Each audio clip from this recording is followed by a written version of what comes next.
இப்போ வெளியில களத்துக்கு வந்த பிறகுதான் எங்களுக்கே தெரியும் இவ்வளோ விஷயம் இருக்குதுன்னு. நாங்க எங்களால முடிஞ்சது எதனா செய்யணும், புரியுதுங்களா? எனக்கு 2 ஆம்பளை பசங்க. போதைப்பொருள் ராயபுரத்துல எங்க பார்த்தாலும் போதைப்பொருள். சின்ன சின்ன பசங்கம்மா என் கண்ணு முன்னாடி கஞ்சா அடிச்சு படுத்து கீழே விழுந்து கிடக்குறாங்க. நாங்க இதெல்லாம் துணிக்கடை வியாபாரி சங்கம் வச்சிருக்கிறோம், வியாபாரியில இருக்கிறோம், நாங்கெல்லாம் துணிக்கடையில இருக்கிறோம். ஆனா சின்ன சின்ன பசங்க என்ன கஞ்சா போறது நானே கண் முன்னாடி பார்த்துருக்கேன். என் கண் முன்னாடி விற்கிறாங்க.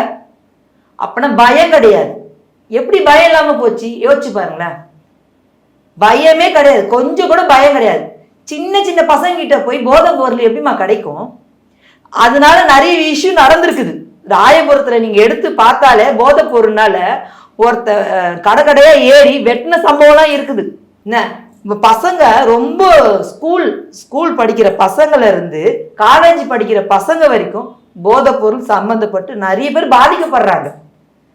இந்த ஆட்சியில நீங்க நினைக்கிற மாதிரி எதுவுமே நடக்கல. இதுதான் விஷயமே. இந்த ஆட்சியில நம்ம நினைச்சது வேற, இப்ப நடக்கிறது எல்லாமே வேற. ஃபர்ஸ்ட் பெண்களுக்கு கேள்விக்குறியா இருக்குது.